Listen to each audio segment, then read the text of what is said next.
Good morning. Welcome to Fort Laramie Country Church. We're glad you're with us this morning. We're going to talk about the topic of stress today.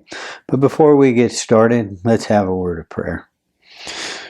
Father, what a privilege it is to come and worship you. I'm going to ask right now that each one of us turns our hearts to you and we not miss what you have for us today, Father. Most of all, we're going to ask you to be glorified and we not steal the glory from you in any way, but everything we do today point to Jesus. In your name, amen. You know, we are going to talk today about how to deal with stress. And if you think about it, in the last 24 hours, you've thought about something, read about something, or seen something that has stressed you, that has affected you. And most Americans struggle with stress on some kind of level daily. And there's actually a Stress Institute, and they gave us some percentages that's interesting about stress. And it said 63% of the people get stressed over the future of our nation. 62% get stressed over money. 61% get stressed over work. 57% are stressed over our political climate, and 51% are stressed over violence and crime. You know, we live in a country today that just seems to be engulfed with stress of some kind, and what's going on in our world and everything we see just seems stressful. Well, today we're going to look at how to deal with that stress, and we're going to find it in Psalm 37, 1 through 9. I'll be reading in the New King James. Verse 1, do not fret because of evildoers, nor be envious of workers of iniquity. For they shall soon be cut down like the grass, and wither as the green herb. Trust in the Lord and do good, dwell in the land, and feed on his faithfulness. Delight yourself also in the Lord, and he shall give you the desires of your heart. Commit your way to the Lord. Trust also in him, and he shall bring it to pass. He shall bring forth your righteousness as the light, and your justice as the noonday. Rest in the Lord and wait patiently for him.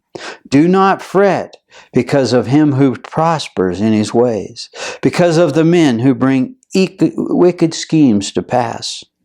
Cease from anger and forsake wrath. Do not fret, it only causes harm.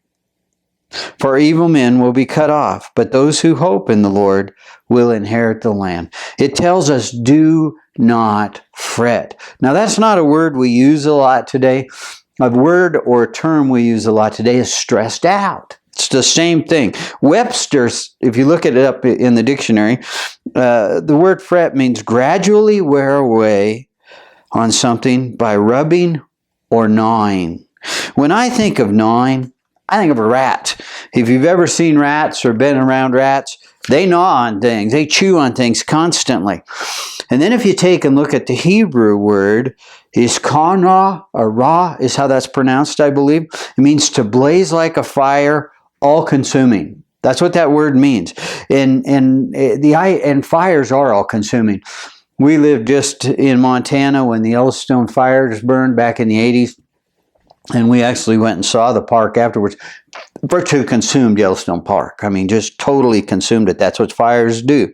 So if you put the Webster's dictionary with the Hebrew together, it's like a rat gnawing away at us and consuming us. That's what fret is.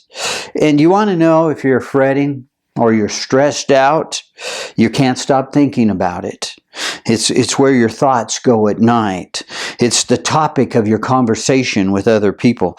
It's always eating or gnawing on you like a rat. That's fret. Well, we're going to talk about how to kill that rat. And the first way to kill that rat is to remember everything here is temporary. Verses 1 and 2, do not fret because of evildoers, nor be envious of workers of iniquity, for they shall soon be cut down like grass and wither as a green herb. You know, evildoers and workers of iniquity are only for a season. It's only for a short period of time. We're coming to the end of summer right now. We see our garden is starting to become a memory. The grasses are turning yellow. The leaves are to the point of almost starting to change, and we're starting to see just a little bit of that, because summer is only for a short period of time. And there's no way you can stop it or change it. I mean, you can't stop summer from going away and fall from coming. Evildoers are only temporary. They will soon be gone, just like summer. The second way to kill that is, it says to trust in the Lord. It says, trust in the Lord and do good. Dwell in the land and feed on his faithfulness. Trusting in the Lord is opposite of fret. It is. When we fret, we're saying, I don't believe God is in control or can handle it. When we trust the government to save us, when we trust our money to take care of us, when we trust our economy to provide for us, those are like feeding the rat, because those things are only temporary and unstable. They're not going to last.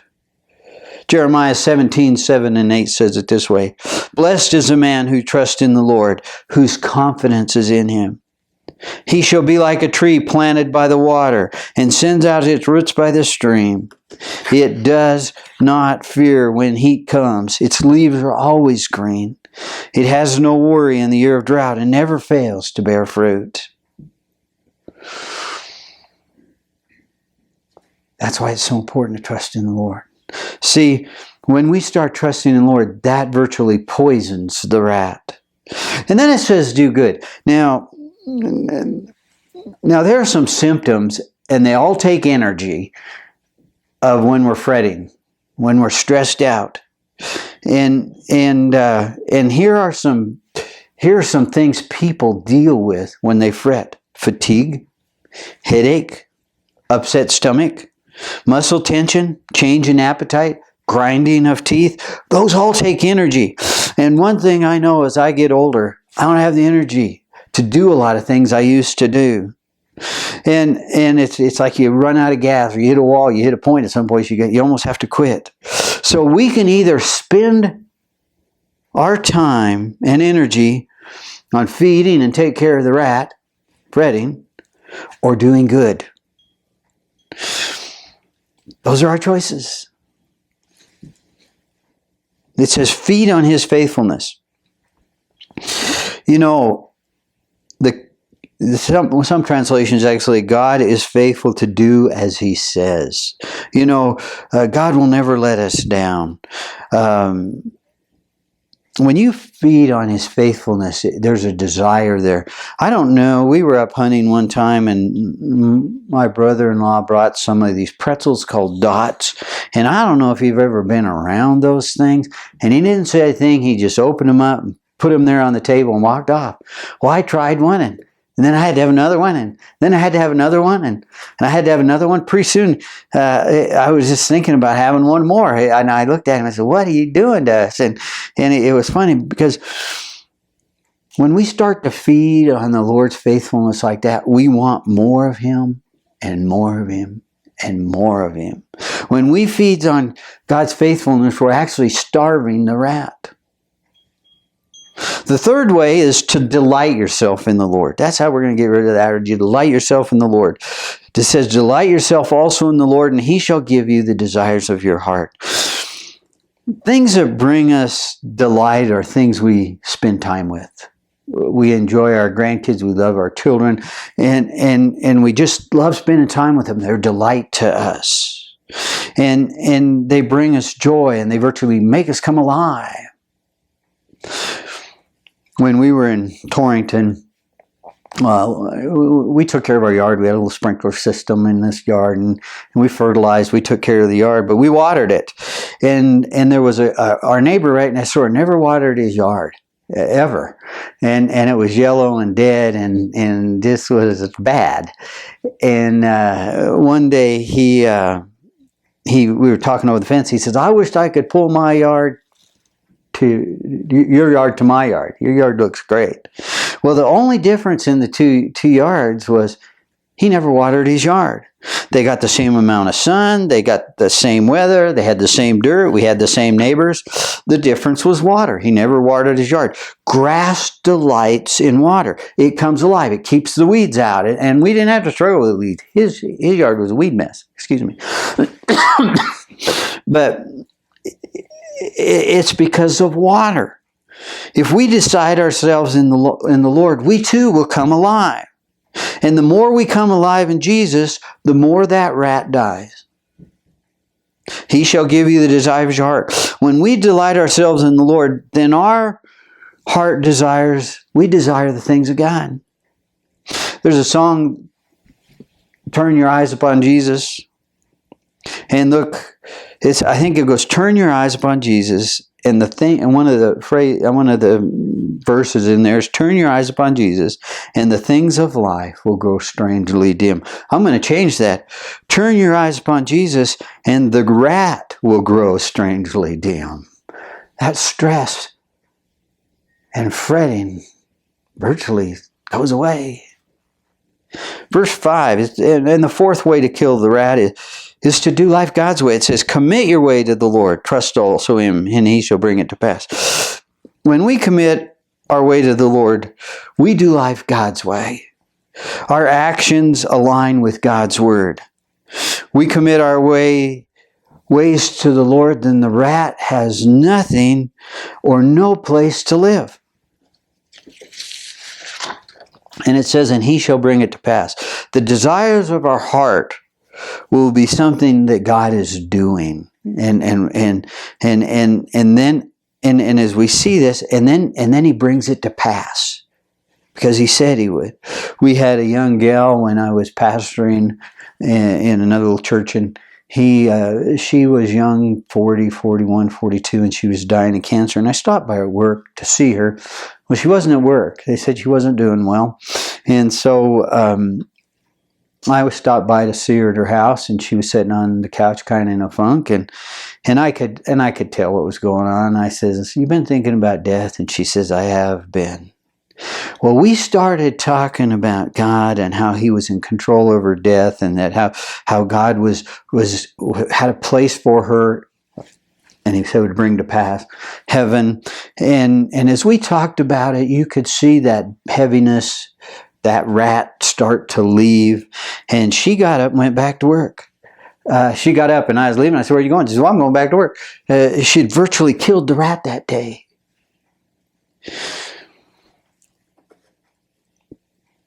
Trusting Lord God with the outcome is killing the rat. You know, and it says, He shall bring forth your righteousness as light and your justice as noonday. God's righteousness, our righteousness is God's righteousness.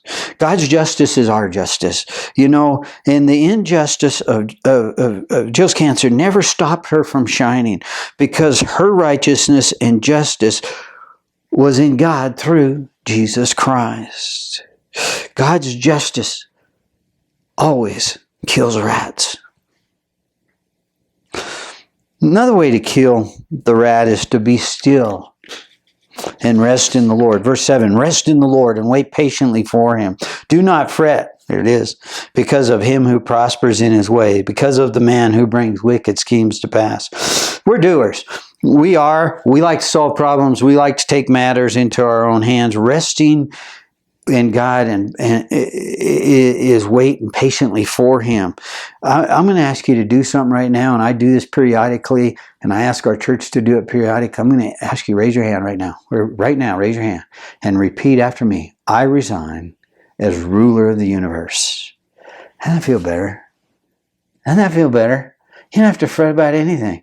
We're not in control. As we resign as ruler of the universe and rest in the Lord, that rat has nothing to gnaw on. Another way to kill the rat is don't feed him. You know, it says, verse 8, cease from anger and forsake wrath. Do not fret. Do not fret. It only causes harm. Anger feeds the rat. See, anger is an emotion. And when our emotions take over, God's not in control. That rat steps up. And I'm telling you, he's got a lot to eat. when we allow emotions to take control. In fact, when we let emotions take control, that's where we get crimes of passion. They do something because their emotion is in control. And it says, forsake wrath. That means don't take matters into your own hands. Wrath can cause us to take justice into our own hands. When emotion takes over like that, the rat's in control. Hebrews 10:29-30 says it this for. For we know him who says, vengeance is mine, I will repay, says the Lord. And again, the Lord will be just, will judge his people. It is a fearful thing to fall in the hands of a living God. Friends, that's where we need to live. We need to trust God with the justice and injustice and everything else going on in this world right now. Vengeance is mine, says the Lord. Verse 9, for evil men will be cut off, but those who hope in the Lord will inherit the land. Someday, the scales of justice will be perfectly balanced. And just knowing that is killing the rat. Jesus said in John 10:10, the thief comes only to steal, kill, and destroy. I have come that you could have life and have it more abundantly, or have it to the full. That verse just said, Jesus is a rat killer. And the only way we can have life to the full is if Jesus kills that rat. So what's going to happen? You can't have a life to the full and fret. They don't go together. It doesn't work. And the only way that we can have that abundant life and truly kill that rat is by putting our faith and trust in Jesus Christ, because this is what he promises us, life to the full. He also promised us eternal life. When you put your faith and trust in Jesus Christ, you don't have to worry about it anymore. Your name's written in the book of life and you're going to heaven. Kill the rat, isn't it? If you've never done that, it's a simple thing to do. Just acknowledge you're a sinner and need a Savior. And that Savior being Jesus Christ, and ask him to come in and take control of your life and your heart. Make him Lord. Make him Savior. It's not complicated, but it's only you, the one that can do it. After this, you're going to see a phone number, and if you're struggling with anything about this at all, please call. I'd love to visit with you about it. Let's pray. Father, we don't want to fret. We don't need to fret. We're going to trust you. Father, we're going to put our faith in you.